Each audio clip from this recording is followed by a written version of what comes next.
Jonathan Mills estava absorto na leitura de um romance cujo personagem principal era uma garota de nome Rosalie.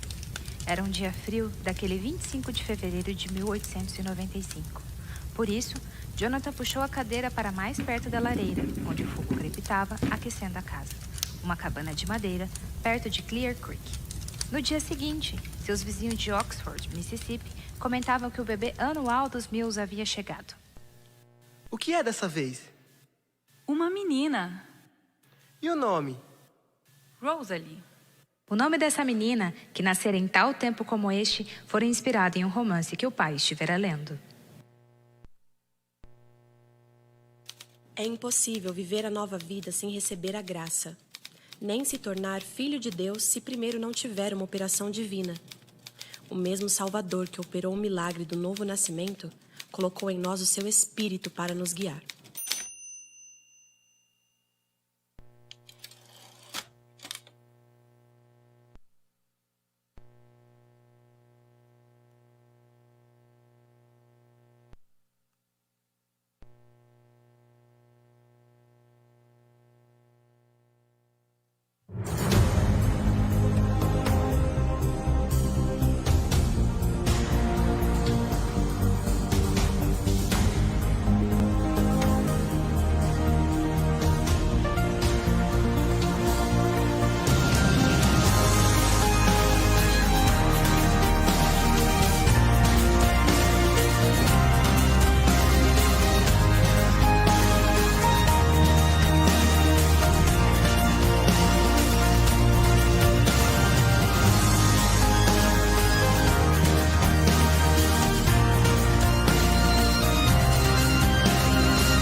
Setembro. Um mês exato havia se passado desde o casamento. O outono descansava sobre a agitada cidade de Nova York, enquanto David e Rosalie, do convés do navio, davam adeus à pátria-mãe.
Passado o período de alguns meses de aprendizado e adaptação, os missionários David, Jimmy e Maddox reuniram-se no estado de Minas Gerais para a divisão do campo missionário.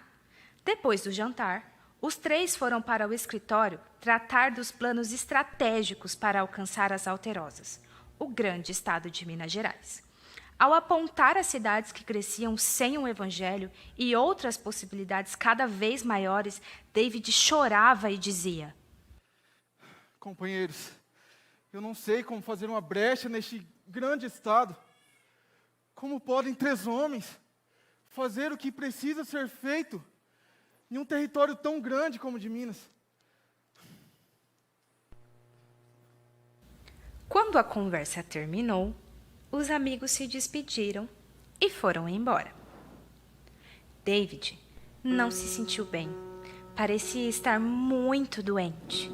Compartilhou com a esposa o desafio e disse: A responsabilidade é muito grande, mas eu não estou bem e preciso procurar um médico antes de sair para o interior para descobrir o que há de errado comigo.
de ficar chorando, não é hora de se entregar, não é tempo de ficar prostrado.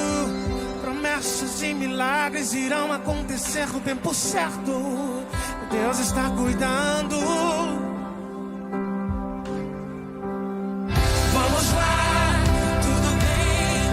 Eu entendo os teus questionamentos. Está doendo, está sofrendo, mas escute o que eu vou te dizer.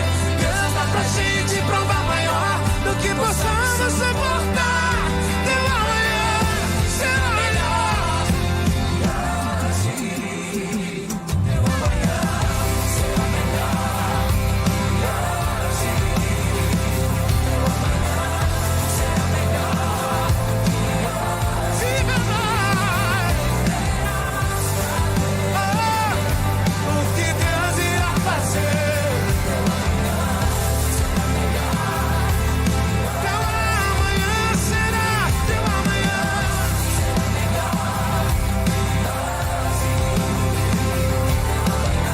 melhor.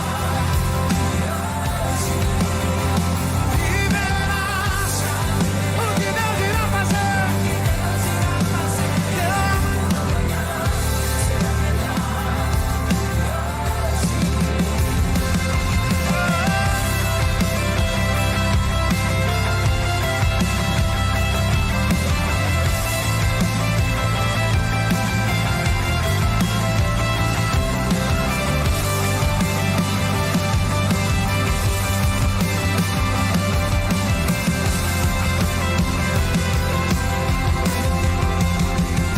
Teu amanhã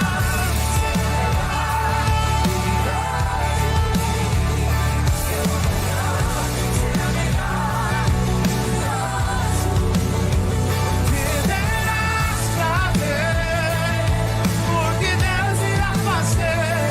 Teu amanhã será melhor que hoje. Teu amanhã será melhor que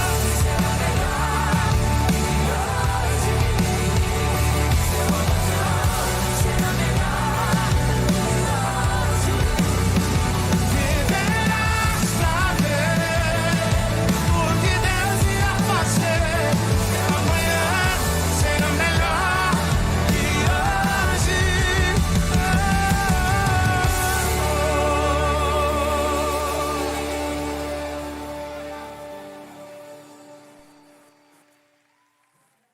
Depois da morte do marido, na busca daquela bênção prometida, Rosalie se tornou ardorosa evangelista. Sempre saía com os folhetos e o Evangelho de João à mão para oferecer a alguém. A conversa era exclusivamente sobre Jesus e o interesse era a salvação de almas.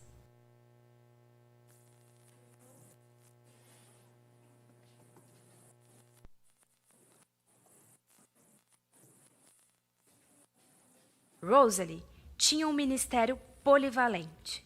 Além de missionária, era escritora. Dentre suas muitas obras literárias, a que mais produziu resultados foi a série de folhetos denominada Vida Vitoriosa, que ainda é repercutida nos dias de hoje pela Terceira Igreja Batista de Belo Horizonte, com o título Folhetos de Poder. Com essa obra, Rosalie divulgou às igrejas batistas brasileiras e seus pastores a necessidade de um avivamento.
Nos dias conseguintes, os folhetos chegaram aos seus destinos com êxito e as sementes foram lançadas. Tendo seu conteúdo revelado, os destinatários tiveram reações distintas. Para alguns, uma chama de esperança, para outros, indiferença. Eis que o semeador saiu a semear, e quando semeava, uma parte da semente caiu ao pé do caminho, e vieram as aves e comeram-na. E outra parte caiu em pedregais, onde não havia terra bastante, e logo nasceu, porque não tinha terra funda. Mas vindo o sol, queimou-se e secou-se, porque não tinha a raiz. E a outra caiu entre espinhos, e os espinhos cresceram e sufocaram-na. E outra caiu em boa terra e deu fruto, uma 100, outra 60 e outro a 30. Era um dia quente de verão. O povo de Santa Rita não percebeu. Ninguém noticiou. Mas naquele dia, 24 de dezembro de 1921, nascia um menino especial nessa cidade da Paraíba do Norte, nome antigo do atual estado da Paraíba. A criança estava destinada a ser um dos homens mais importantes na história dos batistas nacionais, do Evangelho no Brasil e da renovação espiritual. Este era José Rego do Nascimento. No dia 20 de setembro de 1955, estava em seu gabinete meditando na passagem de Ezequiel 47, quando avistou o folheto enviado por Rosalie. O Espírito do Senhor está sobre mim, porque me ungiu para pregar boas novas aos quebrantados de coração, curar aqueles que estão enfermos de alma, libertar os cativos e oprimidos de suas algemas, e apregoar o ano aceitável do Senhor.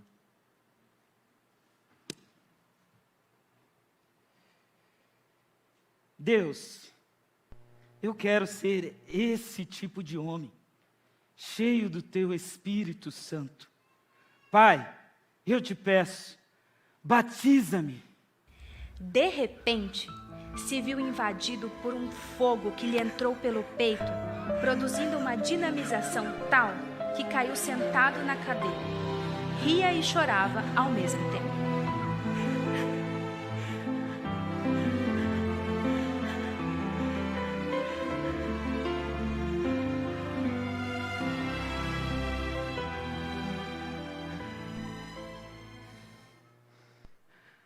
Aparentemente, nada mudou.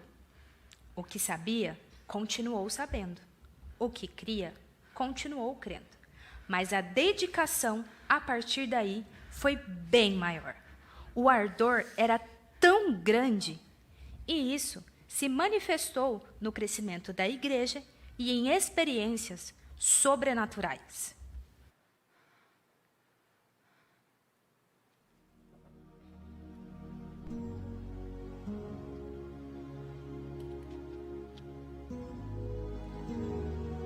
A graça e a paz, meus amados irmãos.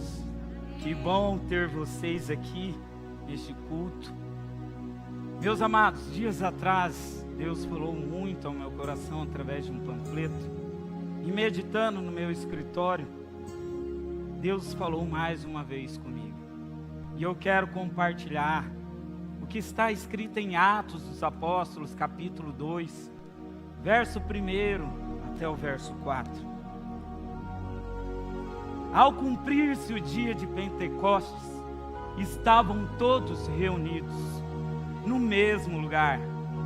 De repente, veio do céu um som, como de um vento impetuoso, e encheu toda a casa onde estavam assentados. E apareceram distribuídas entre eles línguas como de fogo, e pousou uma sobre cada um deles. E todos todos ficaram cheios do Espírito Santo e passaram a falar em outras línguas, segundo o Espírito lhes concedia que falassem. Meus amados, eu cheguei à conclusão que essa promessa ainda é viva e ela está sobre nós. E o meu desejo é que todos sejam batizados. Isto é uma heresia! Vamos, meu irmão!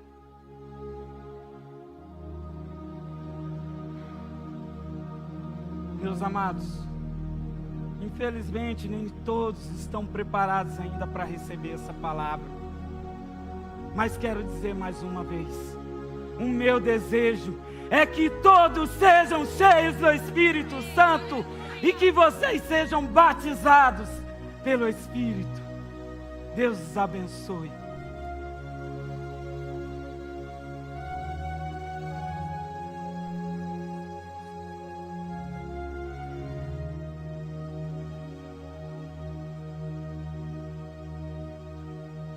As boas novas de tal acontecido propagaram-se rapidamente entre as igrejas. Surgem então convites de norte a sul do país. A gloriosa mensagem de renovação se espalhava e com ela o despertar espiritual.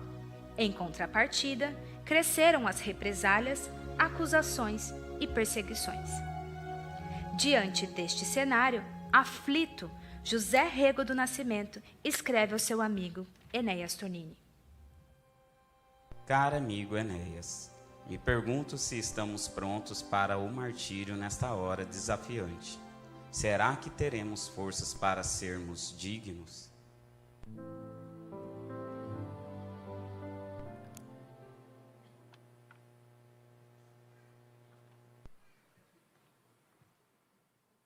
20 de abril de 1914.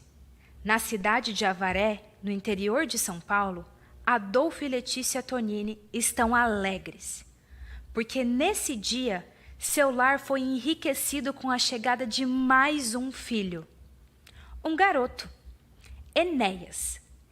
Criado em lar católico, sua adolescência foi a de um jovem sem Cristo. Gostava de festas e andava no pecado.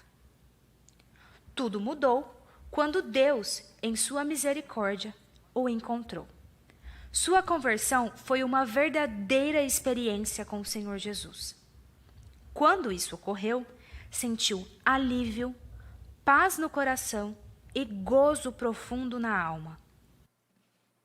6 meses após sua conversão, percebeu o chamado para o ministério. Enéas formou-se em teologia no Seminário Batista. Contudo, não acreditava no avivamento, nem nos avivalistas. Até que, em julho de 1958, ao participar de um congresso da Mocidade Batista do Brasil, com a presença de José Rego do Nascimento e Rosalie Appleby, sentiu seu coração ser quebrantado, esmagado e esmiuçado. Era o Senhor o preparando para uma nova experiência.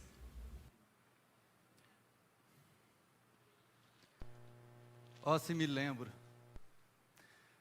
Era agosto do mesmo ano e eu estava em meu gabinete orando ao Senhor. Eu precisava entender. Não acreditava em avivamento e muito menos nos avivalistas. Combatia-os sem dó nem piedade. De fato, tinha arquivos, montes de trabalhos escritos contra a obra profunda do Espírito Santo.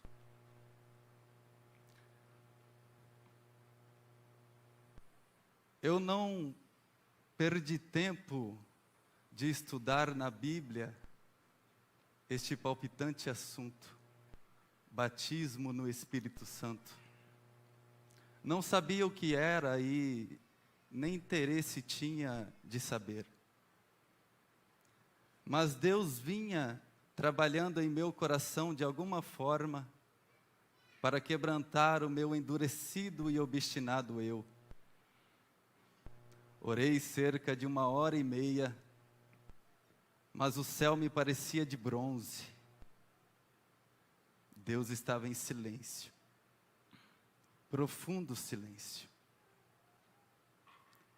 Então fui ao café e voltei para mais 2 horas de oração, de luta, como Jacó no vale de Jaboque,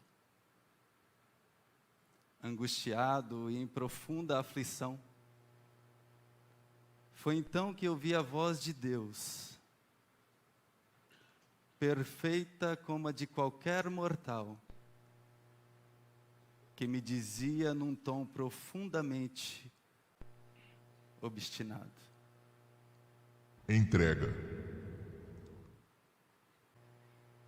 Entregar o quê, Senhor? Os seus ídolos. Ídolos? Quais ídolos, Senhor? A biblioteca.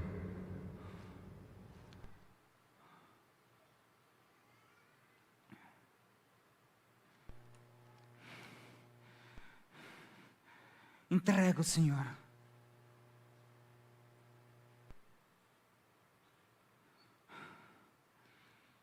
A direção do Colégio Batista.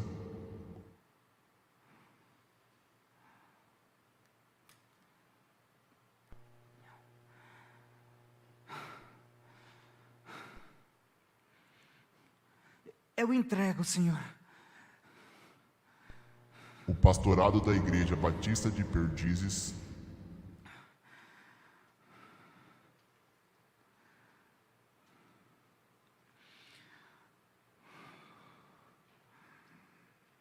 Entrego também, Senhor. E por fim, a família.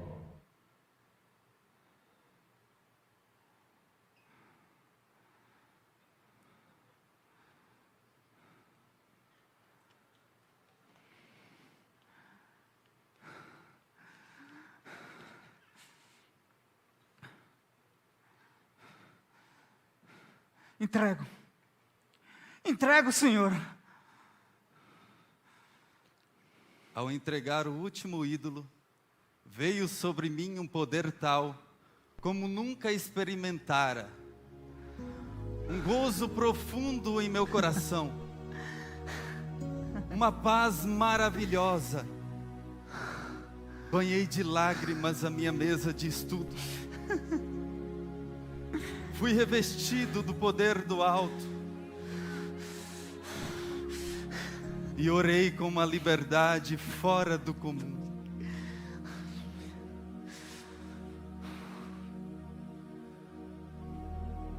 Após essa experiência, o ministério de Enéas se expandiu significativamente. O mover do Espírito Santo era nítido em suas pregações, aproximando-o ainda mais dos avivalistas Rosalie Appleby e José Rego do Nascimento. E em meio a tantas represálias que esse movimento sofreu, Enéas recebe uma carta de seu amigo.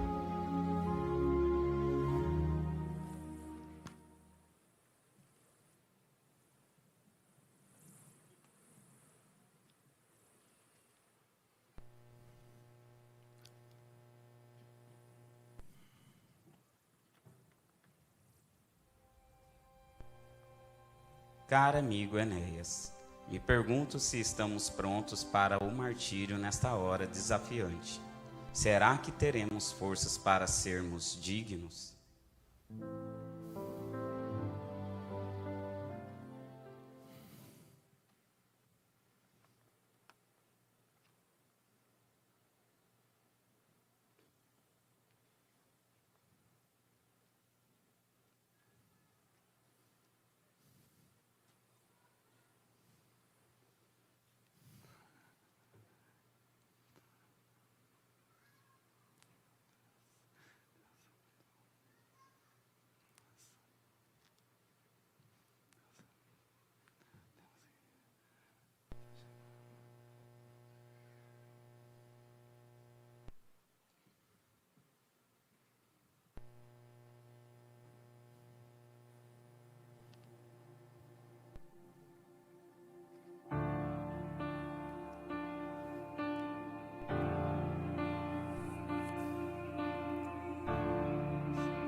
Está muito difícil. Disseram que eu não vou poder me formar se eu não negar o batismo. E agora o que Espírito podemos Santo. fazer? Isso não está certo. Disseram que preciso negar os dons Me chamaram de espirituais. herege. Estão querendo me expulsar do seminário. Em meio ao cenário polêmico entre renovacionistas e os tradicionais, destaca-se outra figura importante para a renovação espiritual: o pastor Rosivaldo de Araújo. Em Recife, ao visitar o seminário e reunir-se com os seminaristas, os testemunhos revelavam que a obra persistia mesmo no auge de sua retaliação. Subiu então um ímpeto pelo corpo, infundindo-lhe a alma, seu espírito foi envolvido e gritou alto: Ninguém detém, é obra santa!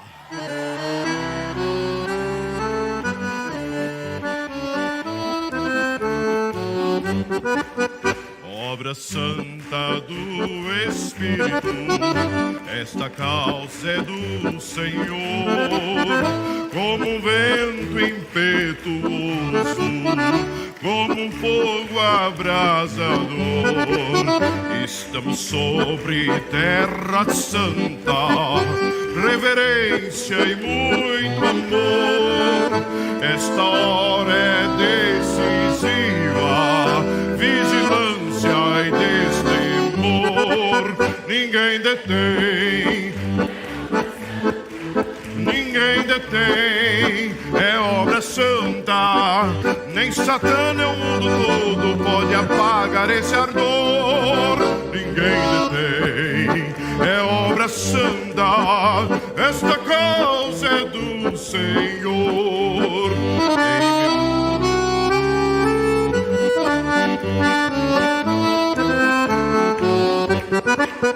Em meu peito renovado arde o fogo do Senhor. É a bênção do Espírito nos enchendo de fervor.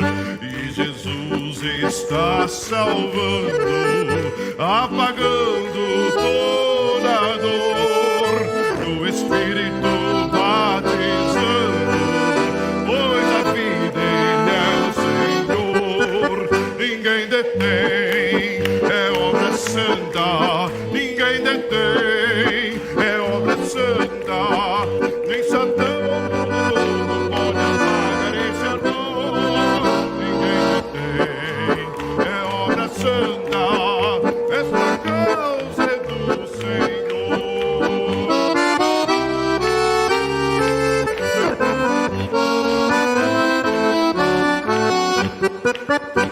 Eis o noivo vem chegando, espalhando suave amor. Já se sente o perfume da unção do Salvador.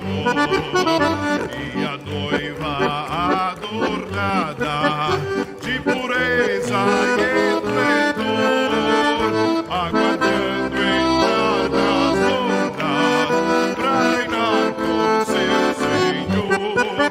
Ninguém detém, é obra santa. Ninguém detém, é obra santa. Nem Satã ou o mundo todo pode apagar esse ardor. Ninguém detém, é obra santa. Esta causa é do Senhor. Esta causa é do Senhor. Esta causa é do Senhor.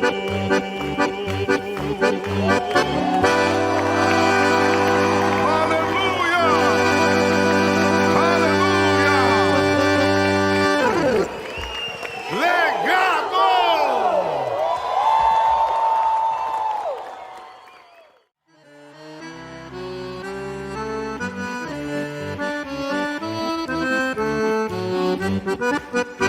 Obra santa do Espírito, esta causa é do Senhor, como um vento impetuoso, como um fogo abrasador.